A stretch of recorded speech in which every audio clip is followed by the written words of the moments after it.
ہے کہ جس نے ہمارے بیٹے مہدی کا ذکر کیا اس نے باقی ہم سب کا بھی ذکر کر لیا۔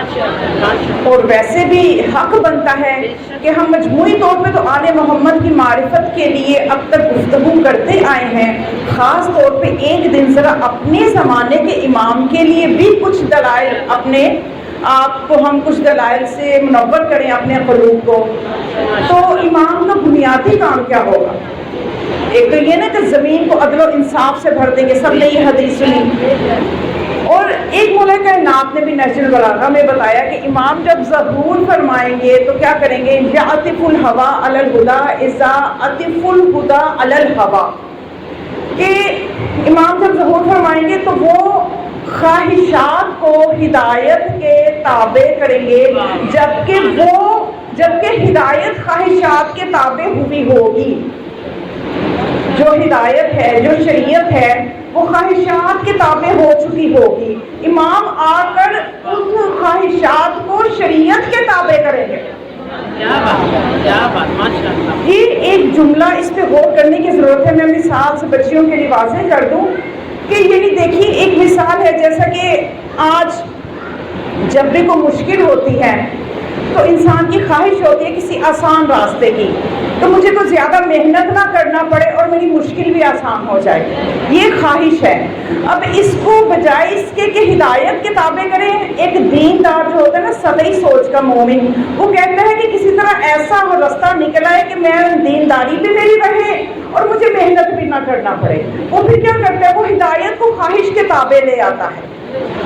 اب ہے یہ کہ مشکلات کے لیے کوئی نماز حاجت پڑھے، کوئی تسبیح پڑھے، کوئی روزے کی منت مانے، تو یہ چیزیں ان سے بچنے کے لیے کیا ہے جی مشہور کر دیا جاتا ہے یا دل میں ڈال دیا جاتا ہے کہ تم ایسا کرو، پورے خاندان کی جو مشکلات ہیں یا جو بھی ان کو لکھ کے سورہ یاسین میں رکھ دو تو تمہاری مشکل آسان ہو جائے گی، مشکلات دور ہو جائیں گی۔ حفاظت کے لیے دعائے عافیت نہ پڑھو، نماز عافیت نہ پڑھو، کچھ نہ کرو، تم ایسا کرو فلاں سورہ میں اپنے بچوں کے اپنے نام لکھ کے رکھ دو، تمہاری عافیت، تم قرآن کے حوالے۔ یہ کیا ہے؟ یہ ایک مثال میں دے رہی ہوں، آپ کو ایسی بے شمار ملے گی۔ تو اپنی ذات کا بھی ہم نے جائزہ لینا ہے کہ جہاں پر ہمیں لگے کہ ہم ہدایت کے تابع نہیں ہیں، ہدایت کا اپنے تابع کر کے چل رہے ہیں، تو سمجھ لیجیے ہم ظہور امام کے لیے کچھ نہیں کر رہے۔ ظہور امام کے لیے ہم نے شریعت کے تابع ہونا ہے۔ تو یہی وہ بنیادی کام ہے جو امام آ کر کریں گے۔ تو ہم کیوں ہدایت اور شریعت کے تابع نہیں ہونا چاہتے؟ کیونکہ ہمارا نفس ہے۔ مولا نے فرمایا تھا نا کہ جنت دور نہیں ہے، ایک قدم اپنے نفس پہ رکھ لو، اگلا قدم تمہارا جنت میں ہوگا۔ اور یہ جو ایک قدم ہے یہی مشکل ہے، یہ مشکل ہے۔ اسی سے بچنے کے لیے ہم یہ الٹا کام کر جاتے ہیں کہ بالکل الٹ، کہ یعنی ہمیں ہدایت کے تابع ہونے کے بجائے ہم ہدایت کو اپنے تابع رکھنا چاہتے ہیں۔ ہماری عزاداری میں بھی آپ دیکھ لیجئے کہ ایسی ہی مثالیں ملیں گی۔ ہم نے اپنی عزاداری کو بھی ایسی شکل دے دی ہے کہ اپنی مرضی کے تابع کر دیا ہے، کیونکہ اس میں ہوتا یہ ہے کہ انسان کو سب سے بڑا خطرہ معاشرتی طور پہ ہوتا ہے کہ جب حق کے راستے پہ نکلتا ہے تو بہت سے مسائل ہوتے ہیں، ان سے بچنے کے لیے وہ ایک بیچ کا راستہ نکال لیتا ہے اور وہ سمجھتا ہے کہ میں نے دین کو بھی رکھ لیا، میں نے دنیا کو بھی رکھ لیا۔ حالانکہ ایسے نہیں ہے، ایسے نہیں ہو سکتا۔ اس طرح سے پھر وہ کمال نہیں ملتا کسی بھی عبادت کا۔ کمال تک پہنچنے کے لیے تو پھر محنت کرنا ہوتی ہے۔ تو اس لیے امام فرماتے ہیں کہ من طلب اللہ بسخط الناس، کہ جو کوئی اللہ کو راضی کر لے دنیا کی باتوں کی پرواہ کیے بغیر، بسخط الناس لوگوں کی سختیوں کی پرواہ کیے بغیر، کفاہ اللہ، تو اس کے لیے پھر اللہ ہی کافی ہے، پھر اسے پریشان نہیں ہونا چاہیے۔ ومن طلب رضا الناس، جو لوگوں کی رضا کے لیے کام کرے، بسخط اللہ، اللہ کی پرواہ کیے بغیر، وکلہ اللہ الی الناس، تو اللہ اسے پھر لوگوں کے ہی حوالے کر دیتا ہے، پھر اسے لوگوں کے حوالے کر دیتا ہے۔ ایک مثال آپ کو دوں کہ امام خمینی کی شخصیت کو ہم لیں تو انہوں نے اللہ کی رضا کے لیے کام کیا، تو کیا ہوا کہ بہت سے لوگوں نے مخالفت بھی کی، لیکن آپ کا جو ہر قدم تھا وہ اللہ کے لیے تھا. آپ نے لوگوں کی پرواہ نہیں کی, آپ اللہ کی رضا کے لیے کر رہے تھے, کسی ایک قوم کے لیے نہیں, کسی اپنی مملکت کے لیے نہیں, بلکہ ان کا جو پیغام تھا وہ پوری انسانیت کے فائدے کے لیے تھا. وہ اسلام کے لیے کام کر رہے تھے, نہ کہ صرف ایران کے لیے. وہ اسلام کے لیے کام کر رہے تھے, اسلام کی بقا کے لیے کام کر رہے تھے. دوسری طرف جو شاہ تھا اسے اللہ کی پرواہ نہیں تھی, رضا پہلوی, اسے صرف یہ پرواہ تھی کہ فلاں خوش ہو جائے, فلاں امریکہ خوش ہو جائے, اسرائیل خوش ہو, فلاں میرے سے جو طاغوت ہے وہ خوش ہو جائے, لوگ میرے سے خوش ہو جائے, عوام میرے سے خوش ہو. تو کیا کیا کہ اس نے اللہ کے حکم کی پرواہ نہیں کی. تو دیکھیے پھر اللہ نے بھی اس کو لوگوں کے حوالے کر دیا کہ جب امام خمینی کو آخری وقت تھا, خون کی ضرورت تھی, تو آپ اٹھا کے دیکھیے, تاریخ بہت دور کی بات تو نہیں ہے نا یہ, تو باہر اتنا ہجوم تھا لوگوں کا کہ مرنے کو تیار تھے کہ میرا خون لے لو, میرا خون لے لو, میرا خون لے لو. اتنی لوگوں کے دلوں میں اللہ نے محبت ڈال دی. تو دوسری طرف رضا پہلوی کا یہ حال تھا کہ اس کے جو آخری دن آئے تو گلیوں میں گھسیٹا جا رہا تھا, بالآخر گٹر میں جا کے اس کی لاش کو گرایا. وہی لوگ اس کی لاش کو لے لے کے گھسیٹ رہے تھے. تو ایسی بہت سی مثالیں کہ جب ہم اپنے آپ کو اللہ کے سپرد کریں گے پھر ڈرے نا کہ معاشرہ کیا ہے تو خاندان کیا ہے. اور جہاں پہ اپنے آپ کو لوگوں کے سپرد کرنا ہے پھر اللہ اپنا ہاتھ اٹھا لیتا ہے کہ ٹھیک ہے جاؤ پھر تم لوگوں ہی کے حوالے. تو اس لیے زمانے کے امام کی معرفت ضروری ہے کہ ہم پہچانیں کہ امام کی منزلت کیا ہے, امام کا مقام کیا ہے. جب تک ہم امام کو پہچانیں گے نہیں ہم تو مومن بھی نہیں ہو سکتے. محب تو اس کے اگلا درجہ, اور اس کے بعد جو ہے امام کا عاشق ہونا وہ تو بہت بعد کے درجے ہیں. شیعہ ہونا سب سے بلند درجہ ہے. صرف اگر میں مومن کی بات کروں نا کہ مومن کون ہوتا ہے تو آپ اس پہ اپنے آپ کو جج کیجئے گا. بحار الانوار میں مولا کائنات امیر المؤمنین علی ابن ابی طالب علیہ السلام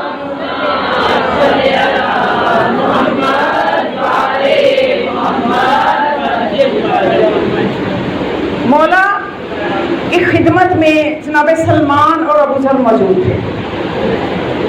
معیار دیکھیے گا مولا کیا بتاتے ہیں. ابو ذر اور سلمان نے پوچھا کہ یا علی ہمیں مومن کی پہچان بتا دیں تاکہ ہم دیکھیں کہ معیار کیا ہے اور دیکھ سکیں کہ کون مومن ہے. تو مولا نے فرمایا کہ دیکھو جو مومن ہوتا ہے وہ ہمارے کسی بھی امر کو رد نہیں کرتا, ہمارے متعلق کسی بھی فرمان میں شک و شبہ میں مبتلا نہیں ہوتا, اس کو قبول کرتا ہے. لیکن یہ کہ فرمان صحیح راستے سے آیا ہو, ایسا نہیں ہے کسی دشمن نے کچھ کہہ دیا تو اس کو بھی قبول کریں. تو مولا نے فرمایا ہماری کسی امر کو رد نہیں کرتا, ہمارے کسی فرمان کو سنتا ہے تو شک میں نہیں پڑتا, اس کو قبول کرتا ہے. اور پھر یہ فرمایا کہ دیکھو میں اللہ کی مخلوق ہوں, ہمیں رب نہ کہو, میں زمین پر اللہ کا جانشین ہوں. اس کے بعد تم ہمارے متعلق کوئی بھی ہماری کتنی بھی توصیف بیان کرے, جتنی بھی وہ ہماری صفت بیان کر سکتا ہے کر لے, ہمارا مقام اس سے بھی بلند ہے. اور ہماری عظمت کے متعلق تم جتنا بھی سن لو اور اتنا کہ جتنا تم سن سکتے ہو سن کے تمہارے دلوں میں تمہارے دماغوں میں ہماری عظمت کا جو مقام بن جائے گا, ہمارا مقام عظمت اس سے بھی بلند ہے. یعنی جب بھی جس زمانے میں بھی کسی کے بھی دل و دماغ میں ان ہستیوں کا امام کا جو بھی اپنی معرفت کے حساب سے مقام بن جائے, مقام عظمت بن جائے تو حتماً وہ مقام امام نہیں ہے. امام فرماتے ہیں جو بھی تمہارے ذہن میں بن جائے گا ہمارا مقام ہے عظمت ہمیشہ اس سے بلند ہی ہوگا. تم ہمارے مقام عظمت تک پہنچ ہی نہیں سکتے, اس لیے کہ ہم خدا کا راز ہیں, خدا کا راز ہیں. اس کو کون سمجھ سکتا ہے؟ تو مومنات یہ مومن کی پہچان ہے۔ اب اگر آج اللہ اکبر اللہ اکبر یا رسول اللہ یا رسول اللہ یا علی یا علی اللہم صلی علی محمد وعلی محمد سلامتی کے لیے بلند سے بلند تر صلوات اللہم صلی علی محمد وعلی محمد۔ تو جب ان کی مقام عظمت کو ہی نہیں سمجھ سکتے تو پھر آج کیوں یہ بحثیں ہو رہی ہیں کہ یہ کر سکتے ہیں تو وہ نہیں کر سکتے، ایسے کر سکتے ہیں تو ویسے نہیں کر سکتے؟ جب عقلیں جو ہے حدود ہی ہم نہیں قائم کر سکتے ان کی عظمت کی، تو ان کے تصرفات کی حدود کیسے قائم کر سکتے ہیں؟ قرآن میں دیکھیے کہ جب جناب سلیمان نے کہا تھا کہ تخت بلقیس مجھے کون لا کے دے گا، تو عفریت نام کا ایک جن تھا، اس نے کہا انا اتیک بہی قبل ان تقوم من مقامک، کہ میں اسے اتنی جلدی لا سکتا ہوں کہ ابھی تو اپنی جگہ سے کھڑا ہو۔ اس جن نے یہ کہا۔ توجہ کیجیے گا، بڑا اہم نکتہ ہے جو میں نے ہدیہ کرنے اور آپ کے بہت سے شک دور ہو جائیں گے۔ آپ کے تو نہیں، انشاءاللہ جو آپ سے کوئی کہے گا تو آپ ان کے شک کو دور کریں گے۔ تو اس کے بعد وہاں پہ آصف بن برخیہ بھی موجود تھے۔ آصف بن برخیہ نے کہا انا اتیک بہی قبل ان یرتد الیک طرفک، کہ میں تو اتنی جلدی لا سکتا ہوں کہ تو اپنی آنکھ کو جھپکے، تیری پلک جھپکنے سے پہلے آ سکتا ہے۔ کتنا فاصلہ تھا؟ وہ تخت بلقیس جو ملک سبا میں تھا، اور یہ فارس میں جناب سلیمان تشریف فرمائیں کی حکومت وہاں پہ ہے۔ 500 فرسخ کا فاصلہ لکھا گیا ہے۔ تو کیا ہوا؟ آصف بن برخیہ لے آئے۔ قرآن نے کہا ہے نا، یہ کوئی حدیث تو نہیں بیان کر رہی نا کہ کوئی اٹھ کے کہہ دے کہ نہیں جی یہ فلاں راستے سے آئی ہے تو فلاں طریقے سے آئی ہے، یہ تو قرآن ہے، آپ لے آئے تھے۔ تو اب مجھے یہ بتائیے کہ اس قرآن میں جب آصف بن برخیہ نے کہا کہ میں پلک جھپکنے سے پہلے لا سکتا ہوں، تو انہوں نے ساتھ یہ کیوں نہ کہا کہ میں پلک جھپکنے سے پہلے بِإِذْنِ اللہ اس کو لا سکتا ہوں؟ بِإِذْنِ اللہ، اللہ کے حکم سے میں لے آؤں گا؟ نہیں، انہوں نے تو کہا کہ میں لاتا ہوں اور لے آئے۔ تو اب جب خدا تصرف دے دیتا ہے تو پھر واجب نہیں ہوتا کہ ساتھ بِإِذْنِ اللہ بھی کہا جائے؟ تو یہ تو اس بندے کی بات ہے جس کے پاس، معصوم فرماتے ہیں آصف بن برخیہ کے پاس 72 اسم اعظم میں سے صرف ایک تھا۔ پھر فرمایا جو ایک ہے وہ اللہ کے لیے خاص ہے، اور باقی جتنے اسم اعظم ہیں وہ سب ہمارے پاس ہیں۔ تو جب سارے اسم اعظم جس کے پاس ہوں گے وہ کیوں مردے کو ٹھوکر مارنے سے پہلے کہے وہ بِإِذْنِ اللہ؟ وہ تو ٹھوکر بھی مارے گا تو مردہ زندہ ہو جائے گا۔ تو بھئی یہ اعتراض تو نہیں ہے، کوئی شک کی گنجائش تو نہیں ہونی چاہیے۔ بات تو صرف یہ ہے کہ اس قرآن کو اس در سے سمجھنا ہے جس در سے اللہ نے اس کو وابستہ کیا ہے، اور رسول نے بتایا ہے کہ میں قرآن اور اہل بیت چھوڑ کے جا رہا ہوں۔ اہل بیت کے در سے اس کو سمجھنا، اپنی چھوٹی اور موٹی عقلوں کے ساتھ سمجھنے کی کوشش نہ کرنا۔ تو پھر جب آیا ایک شخص مولا کائنات کے پاس آ کے کہتا ہے کہ مولا میرا باپ مر گیا ہے، بتا کے نہیں گیا کہ پیسے کہاں دبا گیا۔ مولا نے پوچھا اچھا باپ منگا دوں یا پیسے منگا دوں؟ کہنے لگا کہ نہیں مولا، باپ کی زیارت بھی ہو جائے گی، باپ سے مجھے باپ سے بھی ملوا دیں۔ اچھا باپ کی قبر پہ گئے، آپ کے حکم سے ٹھوکر ماری، باپ قبر سے نکلا تو کیا دیکھا؟ بیٹا پریشان ہے، باپ تو کالا سیاہ، پریشان ہو گیا، کہا مولا یہ تو میرا باپ نہیں ہے، وہ تو سفید تھا، سفید اور سرخ تھا۔ مولا نے فرمایا یہ میرے بغض کے ساتھ دنیا سے گیا ہے، جو جو ہمارا بغض لے کے جاتا ہے دنیا میں سفید چہرے کا بھی ہو تو سیاہ ہو جاتا ہے. جب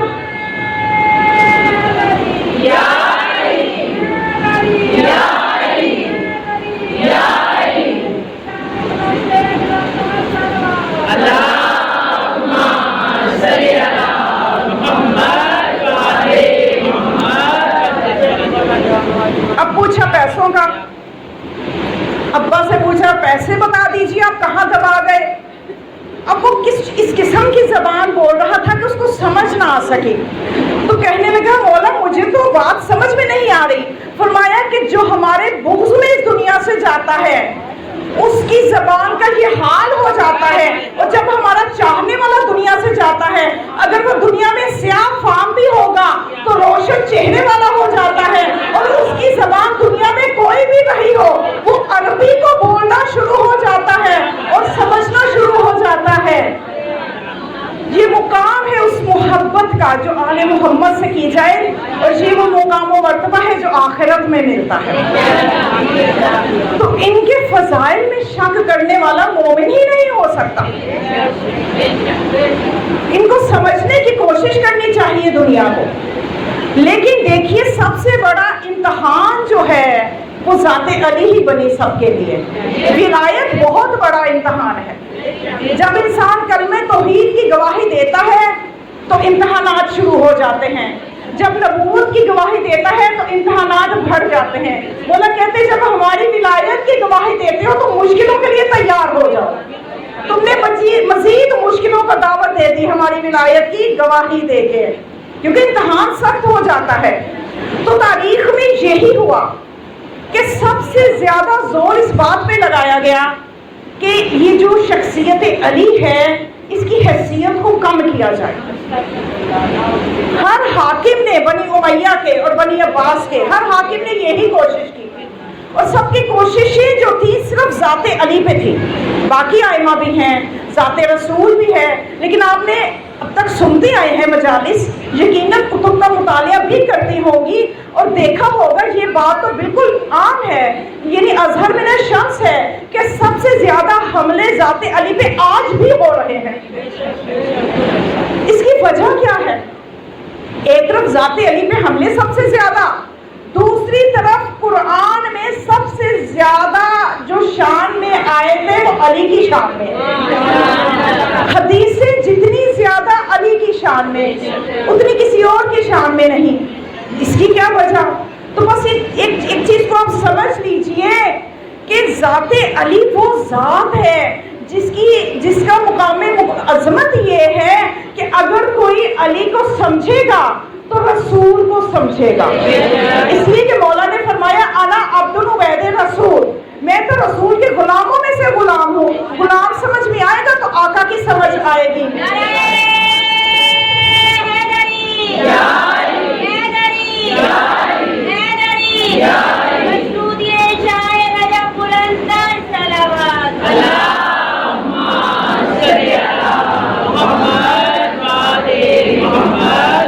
اب مولا کائنات پہ ایمان کامل ہوگا تو باقی 11 سمجھ میں آئیں گے. اس لیے دشمن بڑا زیرک ہے, بڑا ذہین ہے, اس نے سمجھ لیا کہ کیسے ہم اپنا کام کر سکتے ہیں. انہوں نے مولا کی شخصیت کو باعث نزاع بناتا رہا تاکہ نہ کوئی رسول تک پہنچ سکے, نہ کوئی 11 اماموں تک پہنچ سکے, نہ کوئی رسول کو سمجھ سکے. تو اس طرح سے نہ ہی اسلام باقی رہے گا. یہی تو مرکزی ہستیاں ہیں جن کی وجہ سے اسلام کی عمارت قائم ہے. تو اب مولا کائنات کے ساتھ دشمنی کے 90 سال تک منبر سے تبرہ ہوتا رہا, یہاں تک کہ کوئی بھی کوشش جو ہے وہ اس کو رہنے نہیں دیا گیا کہ جو ہو سکتا تھا مولا علی کے خلاف کیا. جب یہ بنی امیہ کی حکومت شروع ہوئی تو حاکم شام نے کہا کہ سب سے پہلے تو یہ کرو کہ جب مولا حسن علیہ السلام کے ساتھ شروع ہو گئی اور پھر اس کے بعد شرائط کو بھی اس نے پامال کر دیا, تو اب اس نے اپنا کام دکھانا شروع کیا. اس نے کہا کہ جتنے علی کے چاہنے والے ہیں ان کو تو پہلے قیدوں میں ڈال دو, اور اس کے بعد جتنی حدیثیں علی اور آل رسول کی شان میں ہیں ان کو نام بدل دو, کوئی حدیث کسی کی شان میں کر دو، کوئی کسی کی شان میں کر دو. پھر اس کے بعد کچھ فیکٹریاں بھی لگا دیں کہ جو رہ گئے ہیں بنی امیہ کے لوگ ان کے لیے نئی حدیثیں بنا لو. اب یہ ابن ابی الحدیث جس نے نہج البلاغہ کی شرح لکھی ہے، یہ اہل سنت محقق ہے، لیکن اس نے حق بات کہہ دی. اس نے کہا کہ حقیقت میں اگر آپ لوگ کہیں دیکھو کہ کوئی ایک فضیلت ہے جس کو دو کے ساتھ منسوب کیا جا رہا ہے، علی کے ساتھ بھی منسوب کیا جا رہا ہے اور کسی فلاں کے ساتھ بھی منسوب کیا جا رہا ہے، تو میں تمہیں سچ کہتا ہوں حقیقت وہ فضیلت علی ہی کی ہے.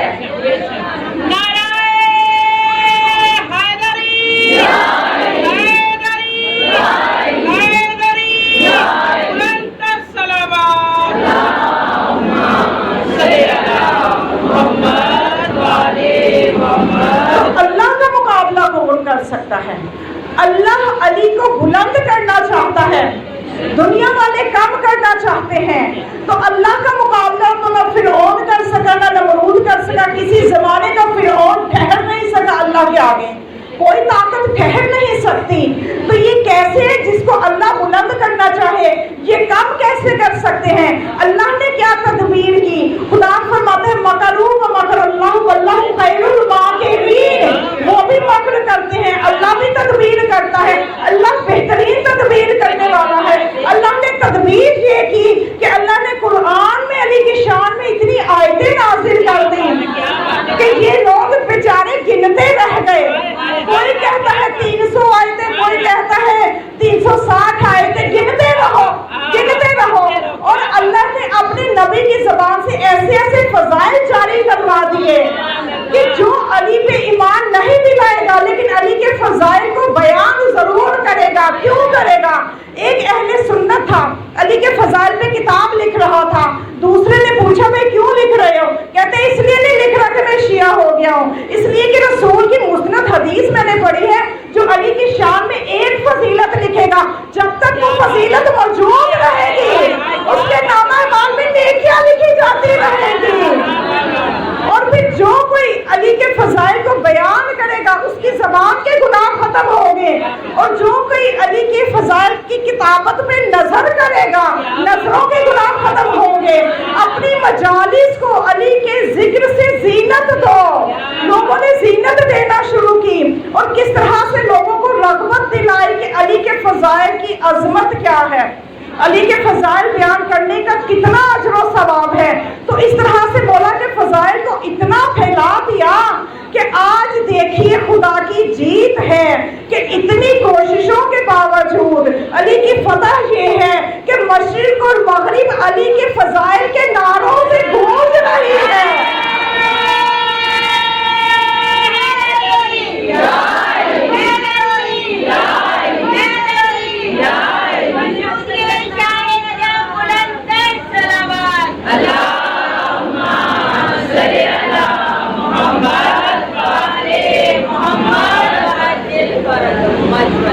ایک شخص اپنے امام احمد بن حنبل کے پاس، توجہ آپ کو ہو گئی کہ وہ کون ہو سکتا ہے، احمد بن حنبل کے پاس ایک شیعہ کو لے گیا. جا کے کہتا ہے، اس کا ارادہ تھا کہ میں اس کو لے کے جاتا ہوں اور جو میرا امام ہے احمد بن حنبل اہل سنت کا امام، کہنے لگا کہ ضرور وہ میری کو مدد کرے گا، میں اس شیعہ کو تھوڑا سا شرمندہ کرواؤں گا. لے گیا، جا کے کہتا ہے کہ قبلہ بتائیے کہ رسول خدا کے پاس جبرائیل کتنی دفعہ آئے تھے؟ تو اس نے کہا، امام احمد بن حنبل نے کہا 12,000 مرتبہ. تو کہنے لگا کہ آیتیں تو 6,666 ہیں. اسے سمجھ نہیں آ رہی نا کہ پاس تو میں نے بٹھا لیا، اب شرمندہ کیسے کروں. تو وہ معرفت تھی، احمد بن حنبل جو ہیں ان کو معرفت تھی اس در کی. انہوں نے کہا کہ بے شک آیتیں 6,666 ہی ہیں، لیکن جبرائیل نے کبھی جھولا جھلانا ہوتا تھا، کبھی چکی چلانی ہوتی تھی، کبھی حسنین کی خدمت کرنا ہوتی تھی. وہ خاموش ہو گیا.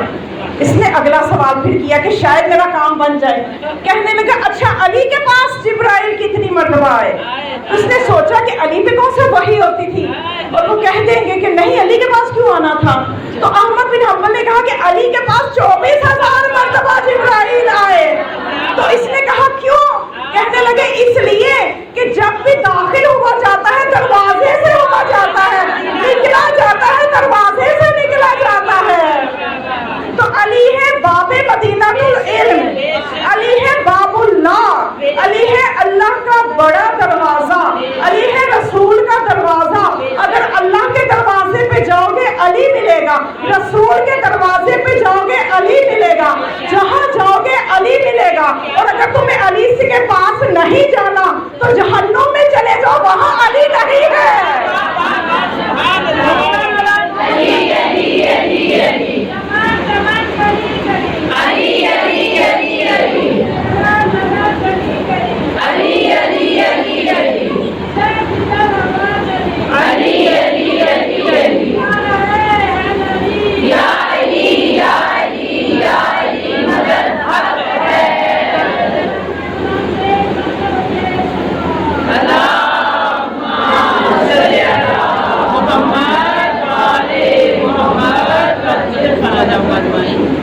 تین مقام عظمت ہے ان ہستیوں کا، اس کو سمجھنا ضروری ہے۔ مومن کی نشانی ہی یہی ہے۔ ایک نشانی جو بتائی گئی مومن کی، وہ اس کے سامنے جب فضائل کا ذکر ہوتا ہے، جب علی کا نام لیا جاتا ہے، اس کے چہرے پہ ایک بشاشت آ جاتی ہے، ایک رونق سی آ جاتی ہے، ایک نور سا اتر آتا ہے اس کے چہرے پہ۔ یہ وہ واضح معجزے ہیں جو ان ہستیوں کے ذکر میں اللہ نے رکھ دیے ہیں۔ بس آپ کے ایمان کی مزید تازگی کے لیے کہ اتنا اچھا آپ سماعت فرما رہی ہیں، بس ایک اور متحدیہ کر کے مصائب کی منزل کی طرف کہ ایک مرتبہ ابا سلط یہ روایت کرتے ہیں، ابا سلط کہتے ہیں کہ ایک دفعہ امام علی رضا علیہ السلام سے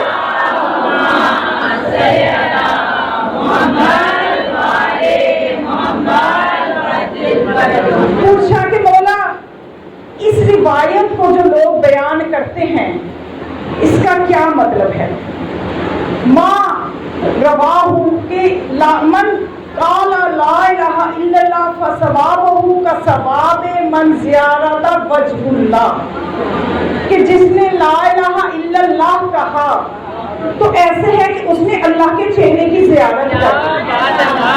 تو مولا نے ابا سلط سے پوچھا، ابا سلط یہ بتاؤ کہ ماں کہ لوگ اس روایت کو جب سنتے ہیں تو ماں یقولون کو کیا کہتے ہیں، ان کا کیا عقیدہ سامنے آتا ہے؟ تو اس نے کہا کہ مولا لوگ تو بہت عجیب قسم کی باتیں کرتے ہیں جب اللہ کے چہرے کی بات آتی ہے کہ جس نے لا الہ الا اللہ کہا اس نے اللہ کے چہرے کی زیارت کر لی، اتنا ثواب ہے۔ تو اللہ کے چہرے سے وہ کیا مراد لیتے ہیں؟ تو وہ ابا سلط خاموش ہوئے کہ میں کیا بتاؤں امام کو۔ تو امام نے خود ہی پھر بتایا کہ دیکھو ابا سلط، اگر تو وہ اس سے مراد یہ لیتے ہیں الوجوہ الوجہ کالوجوہ، کہ جیسے چہروں میں سے کوئی چہرہ، کہ جیسے عام لوگوں کے مخلوق کے چہرے ہوتے ہیں جو جسم کے محتاج ہوتے ہیں، چہرہ اپنے وجود کے لیے ظاہر اس کو جسم چاہیے، اگر وہ ایسے ہی کسی جسم کا ارادہ رکھتے ہوئے مراد لیتے ہیں فقط کفر، انہوں نے کفر کیا، یہ کفر ہے۔ اللہ جسم و جسمانیت سے مبرہ ہے۔ تو میں نے پوچھا کہ مولا کیا مراد ہے؟ فرمایا کہ جو بھی اللہ کی حجتیں ہیں، اولیاء ہیں، رسول ہیں، اس کے اوصیاء ہیں، وہ اس کا چہرہ ہے۔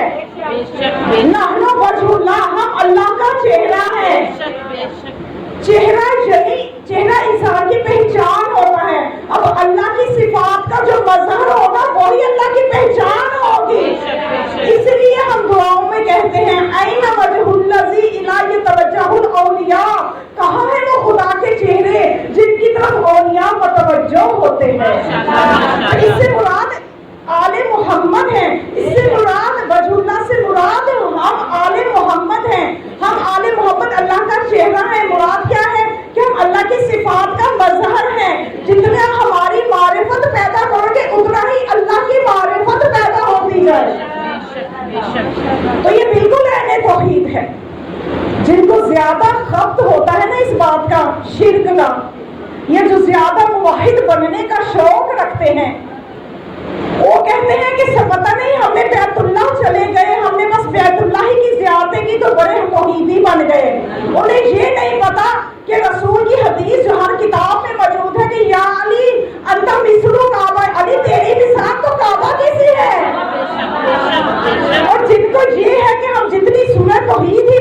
تو ٹھیک ہے، ہماری توحید باقی رہے گی۔ تو رسول نے فرمایا اے علی تیری مثال سنا توحید کیسے ہے؟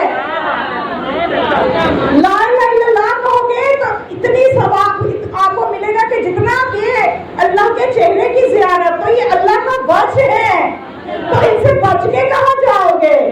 توحید تو انہی کے در سے سمجھ میں آئے گی۔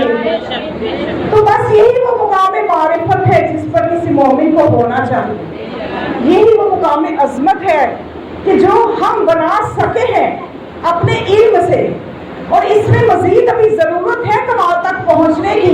جتنے بھی کمال تک پہنچ جائیں گے تو بس بات وہی ہے، مولا کہتے ہیں ہمارے جو بھی عظمت کا مقام تم تصور کر لو گے، ہمارا مقام اس سے بلند ہی رہے گا۔ ہم اللہ کا راز ہیں۔ تو بس مومنہ ماشاءاللہ سے بہت اچھا آپ سماعت کروا رہی ہیں، اتنا ہی اچھا پرسہ بھی دیجیے۔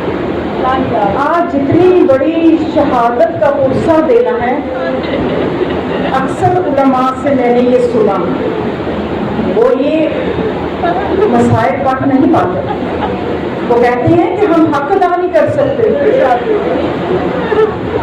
بس مولا توفیق دے تو میں کوشش ہی کر سکتی ہوں۔ جتنی بڑی یہ مصیبت ہے، اس کا نہ بیان کرنے کا حق ادا ہو سکتا ہے، نہ اس پہ گریے کا حق ادا ہو سکتا ہے۔ خدا آپ سب کو، ہم سب کو سوائے غم حسین اور کسی غم میں نہ رلائے۔ مومنات جب تصور آتا ہے نا علی اکبر کا، یہ نہ سوچئے گا کہ آپ دنیا کے کسی ایسے جوان کی مثال لے لیں کہ فلاں جوان شہید ہوا تو اس کے باپ کی یہ حالت تھی، مولا کی کیا حالت تھی، نہیں، اس لیے کہ نہ کوئی علی اکبر جیسا جوان ہے، نہ کوئی حسین جیسا باپ ہے، اور نہ ہی جو محبت علی اکبر اور حسین کے درمیان میں ہے وہ دنیا کے کسی باپ بیٹے کے درمیان ہو سکتی۔ علی اکبر علیہ السلام میں شفیع رسول ہے، شفیع رسول ہے۔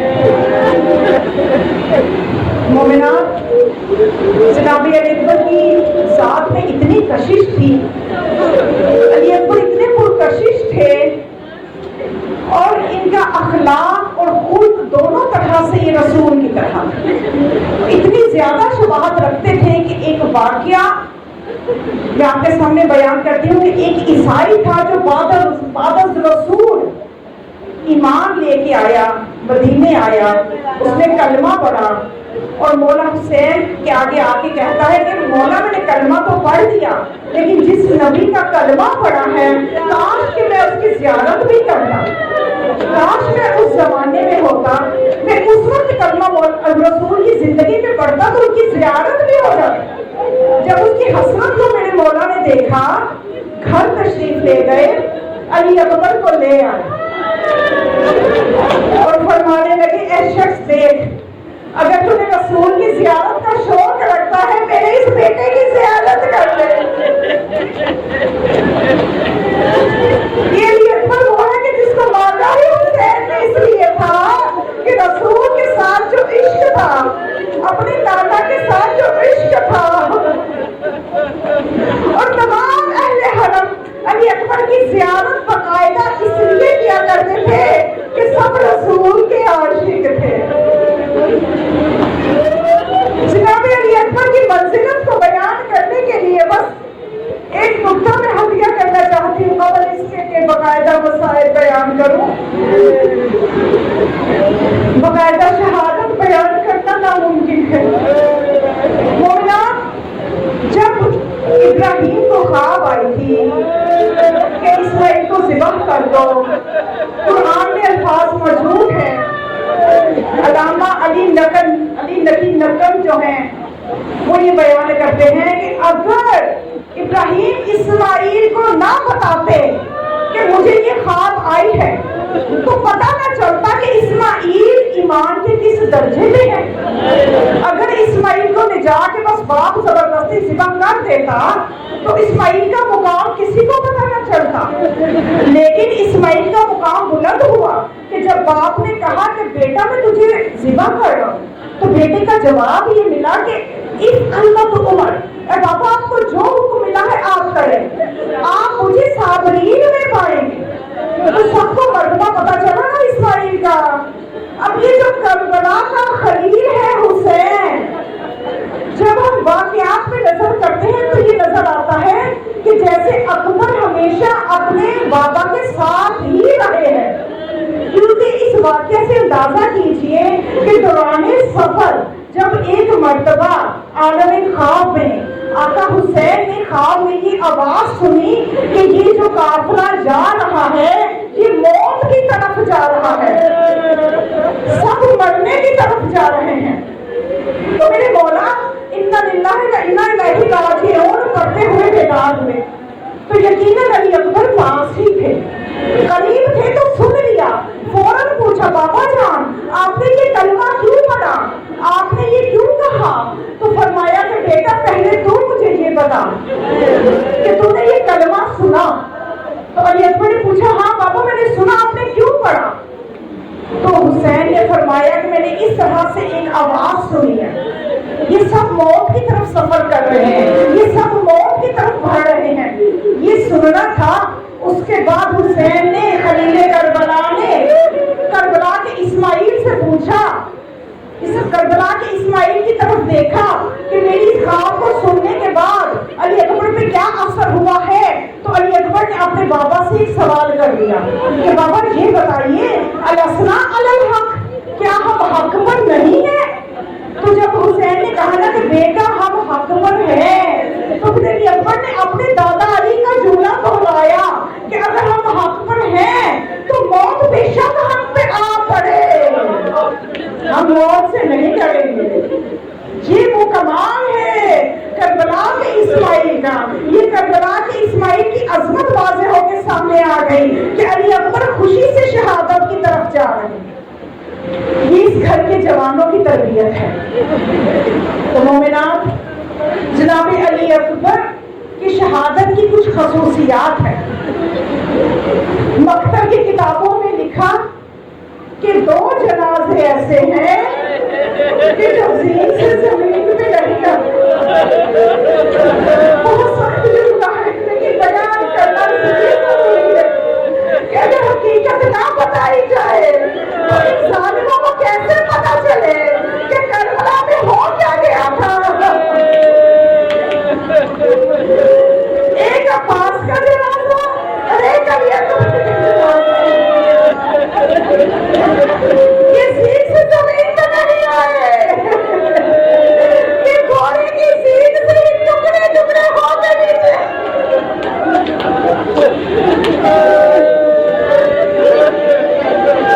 بڑی سخت مصیبت تھی جس وقت علی اکبر نے کہا، مومنات آج بھی روزہ حسین پہ علی اکبر کے مصائب نہیں پڑھے جا سکتے، ذریعے حسین پہ علی اکبر کے مصائب کی اجازت نہیں ہے۔ ہر امام کی ذری کے 4 گوشے ہیں، حسین کی ذری کے 6 گوشے ہیں، اس لیے کہ حسین کے پاؤں کی طرف ان کا بیٹا علی اکبر سو رہا ہے۔ ایک شخص تھا ملا عباس، وہ نوحہ خواہ تھا، نجف سے پیدل کربلا جاتا تھا، کربلا گیا، دوستوں نے فرمائش کی، شب جمعہ تھی، روزہ حسین پہ نوحے کی فرمائش کی، اس نے آداب زیارت بجا لانے کے بعد جو نوحہ پڑا وہ علی اکبر کا تھا، جیسے زلزلہ آ گیا وہ ذری میں، یہ مسائل بیان کر کے گھر آ کے سو گیا۔ عالم خواب میں زیارت حسین ہوئی، آقا نے کہا ملا عباس آئندہ میری قبر میں علی اکبر کا، آج بھی حسین برداشت نہیں کر سکتے علی اکبر کا نوحہ نہ پڑھنا۔ پوچھا کہ مولا کیوں؟ کہا اس لیے کہ میری ماں زہرا۔ مومنات